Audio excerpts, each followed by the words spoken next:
Ce matin ici, le niveau du fleuve Argent s'est monté de plus de 3,50 mètres. La zone est souvent inondée, les riverains avaient été prévenus, mais quelqu'un n'aurait pas évacué. Et là-bas, il y a un SDF qui habite dans une caravane perdue au bout du lac là-bas. Le problème, c'est que dès qu'il y a l'inondation là-bas, ça passe en premier, il y a beaucoup de courant. Alors il est sur des palettes, sa caravane est sur des palettes, mais bon, on ne sait pas s'il y est encore, s'il n'y est pas. L'homme sera retrouvé sain et sauf et mis à l'abri. Dans la cellule de crise, les annonces de coupure de route se multiplient. Du coup, on va bloquer au niveau de la boulangerie du Soleil d'un côté et de l'autre côté au chemin de fer en fait. La pluie tombe depuis plus de 12 heures. Elle devrait continuer encore cet après-midi. On redoute ici une crue historique. Et nous allons bientôt recevoir toutes les eaux des affluents de l'Argent qui viennent du Moyen et du Haut-Var.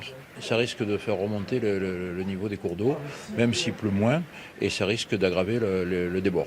Il y a 9 personnes qui ont été évacuées par les pompiers et qui vont être transférées à la salle Calandry. C'est le lieu où on accueille les sinistrés.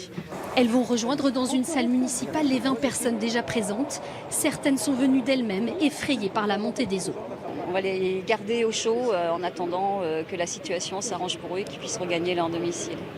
Les sinistrés vont devoir rester ici au moins jusqu'à demain matin. Depuis midi, Roquebrune-sur-Argence est coupée du monde. Tous les accès sont fermés et la salle municipale commence à prendre l'eau.